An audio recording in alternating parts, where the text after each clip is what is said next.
పాకిస్తాన్కు చుక్కలు చూపిస్తోంది బలూచిస్తాన్.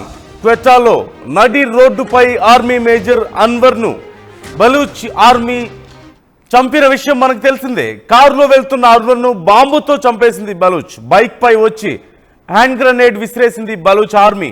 క్షణాల్లోనే రోడ్డుపైనే మరణించాడు అన్వర్. పేలుడు తామే చేసినట్లుగా ఇప్పటికే బలూచ్ లిబరేషన్ ఆర్మీ ప్రకటించుకుంది. ఈ నేపథ్యంలో మనం చూడొచ్చు, విజువల్స్లో కూడా చూస్తున్నాం, పాకిస్తాన్ ఆర్మీకి సంబంధించిన అన్వర్ను ఇప్పటికే బలూచిస్తాన్ లిబరేషన్ ఆర్మీకి సంబంధించి బిఎల్ఏకి సంబంధించిన వాళ్లే చంపారు అంటూ బిఎల్ఏ ఇప్పటికే క్లెయిమ్ చేసుకుంది. రోడ్డు మీద వెళ్తున్నటువంటి కారు మీద గ్రనేడ్ విసిరారు. ఒక్కసారిగా అక్కడ బ్లాస్ట్ జరగడంతో లోపల ఉన్నటువంటి వ్యక్తి ప్రాణాలు కోల్పోయినట్లుగా తెలుస్తోంది అన్వర్.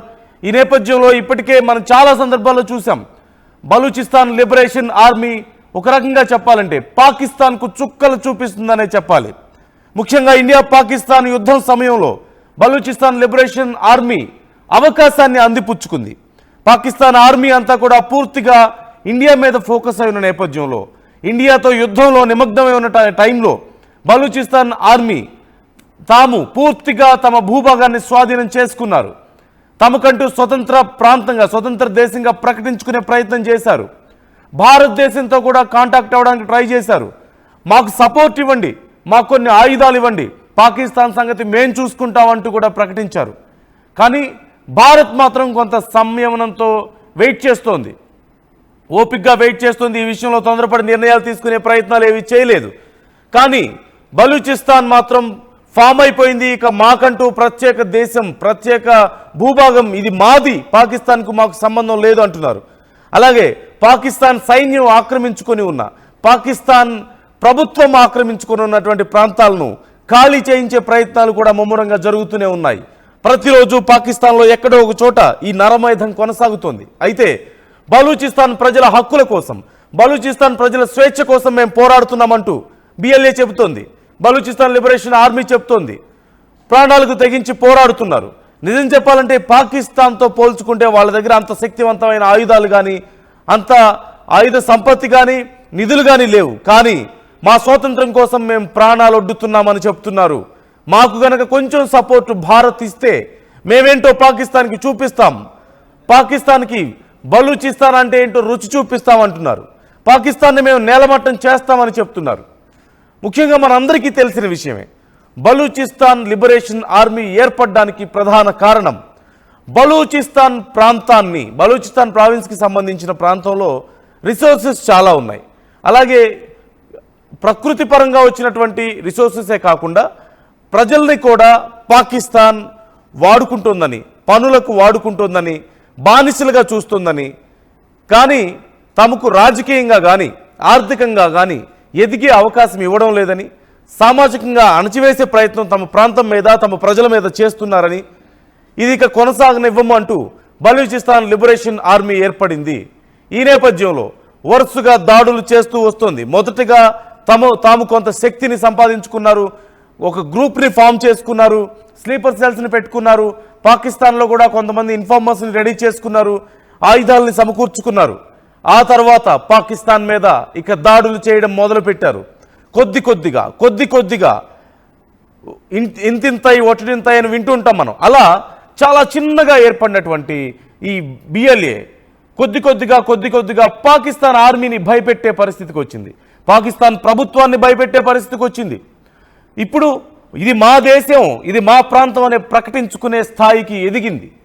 అఫ్కోర్స్ చాలా సందర్భాల్లో బిఎల్ఏ చేస్తున్నటువంటి ఈ బ్లాస్ట్లు కానీ, లేదంటే దాడులు కానీ, వీటి వల్ల చాలామంది సామాన్య ప్రజలు మరణిస్తున్నారు, సామాన్య ప్రజల ప్రాణాలు కూడా కోల్పోతున్నాయి. వాళ్ళు చేస్తున్న పద్ధతిని మనం పూర్తిగా సపోర్ట్ చేయలేం ఖచ్చితంగా. కానీ బిఎల్ఏ చేస్తున్నటువంటి వాదనని మనం తోసిపుచ్చలేం, వాళ్ళ యొక్క సిద్ధాంతాన్ని మనం తోసిపుచ్చలేం. మా రిసోర్సెస్ని వాడుకొని, మా ప్రజల కష్టాన్ని వాడుకొని, మాకు ఆర్థికంగా, సామాజికంగా, రాజకీయంగా ఎదగనివ్వకుండా మమ్మల్ని బానిసల్లాగా చూశారు. మేము ఇప్పుడు తిరగబడ్డాం, మా రాజ్యాన్ని మేము స్థాపించుకుంటామంటూ బలూచిస్తాన్ మొదలైంది. ఇప్పుడు వరుసపెట్టి పాకిస్తాన్కి సంబంధించిన సైనికుల్ని, సైనిక అధికారుల్ని, ప్రభుత్వ అధికారుల్ని, ప్రభుత్వ కార్యాలయాలు, అలాగే కొన్ని సందర్భాల్లో ఈ దాడుల్లో సామాన్య ప్రజల గృహాలు, వాళ్ళ సామాన్య ప్రజల ప్రాణాలు కూడా పోతూ ఉన్నాయి. కానీ బలూచిస్తాన్ మాత్రం రోజు రోజుకి తమ బలాన్ని పెంచుకుంటోంది. ముఖ్యంగా ఇండియా పాకిస్తాన్ వార్ని చాలా పాజిటివ్గా వాడుకుంది. ఆ సందర్భాన్ని పాకిస్తాన్ అంతా ప్రభుత్వం కానీ, ప్రజలు కానీ, అలాగే ఇటు సైన్యం కానీ పూర్తిగా భారతదేశం మీద ఫోకస్ చేసిన టైంలో ఇక తమ పరిధుల్ని విస్తరించింది బలూచిస్తాన్. తమ ప్రాంతాన్ని పూర్తిగా తమ స్వాధీనంలోకి తెచ్చుకుంది. అక్కడ ఉన్నటువంటి సైనిక స్థావరాలను కూల్చివేసింది, చాలామంది సైనికులను చంపేసింది. పూర్తిగా తమకు తాము స్వతంత్ర దేశంగా ప్రకటించుకుంది. తమకంటూ ఒక ప్రత్యేక కరెన్సీని తయారు చేసుకుంటోంది. ఈ నేపథ్యంలో భారతదేశాన్ని చాలా సందర్భాల్లో రిక్వెస్ట్ చేసింది, మమ్మల్ని కూడా మీ గ్రూప్లో చేర్చుకోండి, మాకు సపోర్ట్ ఇవ్వండి, పాకిస్తాన్ సంగతి మేము చూసుకుంటాం అంటూ చాలాసార్లు భారత్కు ఆఫర్ ఇచ్చింది. కానీ భారత్ మాత్రం కొంచెం జాగ్రత్తగా వ్యవహరిస్తుంది. ఇలాంటి దాడులు ముఖ్యంగా మనం చూస్తున్నాం. రోడ్డు మీద కారు వెళ్తున్నప్పుడు జస్ట్ అలా వచ్చి గ్రెనేడ్ విసిరేసి వెళ్ళిపోయారు. తీరా చూస్తే వాళ్ళ ఆర్మీ అధికారి ప్రాణాలు కోల్పోయాడు. ఇలాంటి దారుణమైన నష్టాలు పాకిస్తాన్ ఆర్మీకి చాలా సందర్భాల్లో బిఎల్ఏ చేయగలిగింది.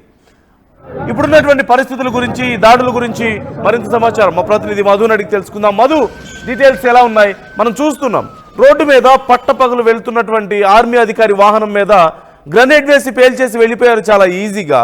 సో ఇలాంటి దాడులు మనం ఈ మధ్య ఫ్రీక్వెంట్గా చూస్తున్నాం బిఎల్ఏ నుంచి. సో ప్రస్తుతం బిఎల్ఏ స్ట్రెంత్ ఎలా ఉంది? భారత్ను కూడా చాలాసార్లు రిక్వెస్ట్ చేశారు మాకు సపోర్ట్ ఇవ్వమని చెప్పేసి. మరి పాకిస్తాన్ ఆర్మీ అసలు బిఎల్ఏతో ఎలా డీల్ చేస్తుంది? డీటెయిల్స్ ఏమైనా ఉన్నాయా? నిజంగా చెక్ పోస్ట్ దాటుతున్న సందర్భంలో దాడి ఘటన చోటు చేసుకుంది. అదంతా సీసీటీవీ ఫుటేజ్ లో రికార్డు కావడంతో ప్రస్తుతం పెద్ద ఎత్తున చర్చ కొనసాగుతా ఉంది. చాలా స్పష్టమైనటువంటి దాడులు చేస్తా ఉంది. టార్గెట్ ను నిర్దేశించుకున్న తర్వాత పక్కాగా ఫెయిల్ కాకుండా చాలా స్పష్టతతో వీడియో ఫుటేజ్ ఉండేలా, ప్రపంచానికి తెలియజెప్పేలా, అక్కడ బలూచిస్తాన్ కి సంబంధించినటువంటి ప్రజల మనలను చూరగొనేలా BLA Balochistan liberation army Pakistan army పైన దాడులు చేస్తూ పోతా ఉంది. మనం గతంలో చూసాం, దాదాపు 3 నుంచి 4 గంటలకు పైగా పెద్ద ఎత్తున దాడులు చేసినటువంటి సందర్భాలు కూడా ఉన్నాయి బలూచిస్తాన్ ఆర్మీ పాకిస్తాన్ ఆర్మీ పైన. సో వరుస దాడులతో పాకిస్తాన్ ఆర్మీని బేంబేలెత్తిస్తా ఉంది. ఒక దశలో చెప్పాలంటే కొంతకాలం క్రితం, కొన్ని నెలల క్రితమే ఆల్రెడీ సొంత దేశంగా ప్రకటించుకుంది. ఆల్రెడీ ఇంకా గుర్తింపు రావాలి ప్రపంచవ్యాప్తంగా, కానీ ప్రస్తుతానికి మాత్రం పాకిస్తాన్ తో కలిసి ఉండేది లేదు అంటూ ఒక స్పష్టతనిచ్చే ప్రయత్నం చేస్తా ఉంది ప్రపంచ దేశాలకు ఈ బలూచిస్తాన్ ప్రాంత ప్రజలు, తర్వాత ఈ బిఎల్ఏ కూడా. దాంట్లో భాగంగానే డైరెక్ట్ గా ఆర్మీ ఆఫీసర్ పైనే ఈ గ్రెనేడ్ దాడి పోతూనే 2 వీలర్ పైన రావడము, అక్కడ దాడి చేసి వెళ్ళిపోయినటువంటి ఘటన. అక్కడ కారులో వెళ్తున్నటువంటి పాకిస్తాన్ కి సంబంధించినటువంటి మేజర్ అన్వర్ ముక్కలైపోయారు. బైక్ పై వచ్చి హ్యాండ్ గ్రెనేడ్ విసరడంతో క్షణాల్లోనే అక్కడ మృతి చెందినటువంటి ఘటన ఉంది. అంటే ఎక్కడ కూడా టార్గెట్ ఫిక్స్ చేసుకుంటే టార్గెట్ ఫెయిల్ కాకుండా బలూచిస్తాన్ ఆర్మీ ఇక్కడ పాకిస్తాన్ ఆర్మీని టార్గెట్ చేస్తూ ముందుకు పోతున్నటువంటి విధానం కనిపిస్తా ఉంది. ప్రభుత్వ భవనాలను స్వాధీనం చేసుకున్నారు. అక్కడ గతంలో జెండాలు ఎగురవేశారు. పాకిస్తాన్ ఆర్మీ వాహనాలను గతంలో స్వాధీనం చేసుకున్నటువంటి ఇన్సిడెంట్ మనం చూసాం. కొండ ప్రాంతాల్లో వీళ్ళు మాటు వేసి కింది నుంచి వచ్చిన వాహనాలు పేల్చేసిన ఘటనలు గతంలో చూసాం. తర్వాత పాకిస్తాన్ ఆర్మీని 10ల సంఖ్యలో లిటరల్ గా పట్టుకొని మొత్తం వాళ్ళ పాకిస్తాన్ ఆర్మీ యూనిఫామ్ ను విడిపించి వాళ్ళని కాల్చి చంపినటువంటి ఘటనలు కూడా చూసాం. అంటే ఎందుకు జరుగుతా ఉంది అనేటువంటిది ప్రపంచం ఆసక్తిగా గమనిస్తా ఉంది. ఎందుకు ఇట్లాంటి దాడుల్లోనూ బిఎల్ఏ చేస్తా ఉంది పాకిస్తాన్ ఆర్మీ పైన అనేటువంటిది. అక్కడ ఉన్నటువంటి ప్రాంత ప్రజలను పాకిస్తాన్ ప్రభుత్వం కానీ ఆర్మీ కానీ పట్టించుకోకపోగా ఈ ప్రాంత ప్రజలను అన్యాయం చేసేలాంటి కార్యక్రమాలు చేస్తా ఉన్నారు. ఉన్నటువంటి భూభాగంలో ఉన్నటువంటి సంపదను దోచుకెళ్లడము, వీరి అభివృద్ధికి, వీరి సంక్షేమానికి పట్టించుకోకపోవడంతో వీరు తిరుగుబాట ఎగరవేస్తా ఉన్నారు. ఏ రకంగా అయితే భారత్ నుంచి, అఖండ భారత్ నుంచి పాకిస్తాన్ ఎట్లా విడిపోయిందో మొదట, ఆ రోజు నుంచే నెక్స్ట్ డే నుంచే బలూచిస్తాన్ కూడా అక్కడ మేము పాకిస్తాన్ తో కలిసి ఉండమనేటువంటిది వాళ్ళు మొదటి నుంచి చెప్తా ఉన్నారు. కాస్త ఉద్యమం చాలా తీవ్రంగా జరిగింది కొన్ని రోజులు, తర్వాత కాస్త అణిచివేయబడింది. తర్వాత మళ్ళీ ఇప్పుడు ప్రభంజనంతో వాళ్ళు విజృంభిస్తా ఉన్నటువంటి పరిస్థితి. పాకిస్తాన్ తో త్వరలోనే స్వతంత్ర దేశంగా ప్రకటించుకోవడానికి బలూచిస్తాన్ ఆర్మీ ప్రయత్నం చేస్తా ఉంది. అందులో భాగంగానే ఈ క్వెట్టాలో జరిగినటువంటి దాడిని మరొకసారి ప్రపంచానికి తమ సత్తా చాటి చెప్పే ప్రయత్నం చేస్తా ఉంది బలూచిస్తాన్ కి సంబంధించినటువంటి బిఎల్ఏ బలూచిస్తాన్ లిబరేషన్ ఆర్మీ. నందు, రైట్, థ్యాంక్ యూ మధు. మొత్తం మీద బిఎల్ఏ సాగిస్తున్నటువంటి వరుస దాడులతో పాకిస్తాన్ ఆర్మీ ప్రభుత్వం గందరగోళంలో ఉందనే చెప్పాలి. ఎలా వీరిని అడ్డుకోవాలో తెలియడం లేదు. ముఖ్యంగా బిఎల్ఏకి ఉన్న అతిపెద్ద బలం ఆయుధాలు కాదు, యుద్ధ నైపుణ్యాలు కాదు, ప్రజలు. బలూచిస్తాన్లో ఉన్నటువంటి ప్రజలు బిఎల్ఏతో నిలబడడం వల్లే వాళ్ళంత స్ట్రాంగ్గా ఉండగలిగారు. ఒక ప్రాంతం పూర్తిగా ఆ ప్రాంతంలో ఉన్నటువంటి బలూచిస్తాన్ పరిసర ప్రాంతాల నుంచి ఉన్నటువంటి మొత్తం అందరూ కూడా ప్రజల మద్దతు, సామాన్య ప్రజల మద్దతు అక్కడ బిఎల్ఏకి ఉండడంతో కూడా బలూచిస్తాన్ లిబరేషన్ ఆర్మీ ఇంత స్ట్రాంగ్గా ఉంటుంది ఆ ప్రావిన్స్ అంతా కూడా. మరోవైపు పాకిస్తాన్ ఆర్మీ ఈ విషయాన్ని చాలా సీరియస్గా తీసుకుంది. ఖచ్చితంగా కఠిన చర్యలు తీసుకుంటాం, దీనికి తగ్గట్లు ప్రతీకారం తీర్చుకుంటాం అంటూ ప్రకటించినట్లుగా తెలుస్తోంది. మనం విజువల్స్లో చూస్తున్నాం, సీసీ ఫుటేజ్ విజువల్స్ మనం చూడొచ్చు. సాధారణంగా పట్టపగలు నడి రోడ్డుపై వెళ్తున్నటువంటి ఒక ఆర్మీ అధికారి కారు మీద గ్రనేడ్ వేసి అతన్ని చంపడం, ఇలాంటి ఒక దాడి చేయడం అనేది చాలా రేర్గా జరిగేటువంటి ఘటన. అంత సాధారణంగా చేయగలిగినటువంటి పని కాదు. కానీ బలూచిస్తాన్ లిబరేషన్ ఆర్మీ మేము దేనికైనా సిద్ధం అని చెప్పడానికి ఇది ఒక సంకేతంగా కనిపిస్తోంది.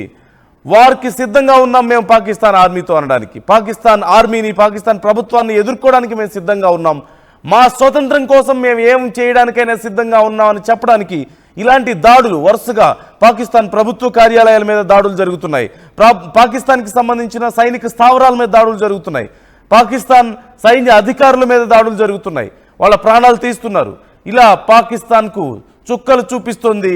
అదే దేశంలో ఉంటూ, ఒకే ప్రాంతంలో ఉంటూ పాకిస్తాన్కు వణుకు పుట్టిస్తుంది అని చెప్పాలి బిఎల్ఏ. ఈ విషయంలో మరి పాకిస్తాన్ మున్ముందు ఏం చేయబోతోంది? రోజు రోజుకి బిఎల్ఏ బలపడుతోంది అనేది మాత్రం క్లియర్గా కనిపిస్తోంది. ఒకవేళ బిఎల్ఏ ఎక్స్పెక్ట్ చేసినట్లుగా ఏదైనా ఇతర దేశాల సపోర్ట్ కనుక దొరికింది అంటే మాత్రం ఖచ్చితంగా పాకిస్తాన్కు అతిపెద్ద సమస్య అవబోతోంది అనేది తెలుస్తుంది. ఈలోపు మరి పాకిస్తాన్ ఏం చేయగలుగుతుంది? అమెరికాతో ఈ మధ్య చేసినటువంటి చర్చల్లో బిఎల్ఏ గురించి కూడా చర్చించారు అనే సమాచారం ఉంది. ఈ నేపథ్యంలో అమెరికా ఏమైనా నిర్ణయాత్మకమైనటువంటి పంథా ఏమైనా అవలంబించబోతుందా? పాకిస్తాన్కి సంబంధించి బిఎల్ఏ విషయంలో ఏదైనా వ్యూహాత్మకంగా ముందుకు సాగబోతున్నారా అమెరికాతో కలిసి అనేది కూడా చర్చ నడుస్తుంది. పాకిస్తాన్ ఈ విషయంలో హెల్ప్ కోరినట్లుగా కూడా కొన్ని కథనాలు వచ్చిన విషయాన్ని మనం చూసాం. ఈ విషయానికి సంబంధించి మీరు కూడా మీ అభిప్రాయాలను తెలియజేయండి, కామెంట్ చేయండి. బిఎల్ఏ చేస్తున్నటువంటి దాడులను లేదంటే బిఎల్ఏ వైఖరిని మీరు ఎలా చూస్తున్నారు? Hey,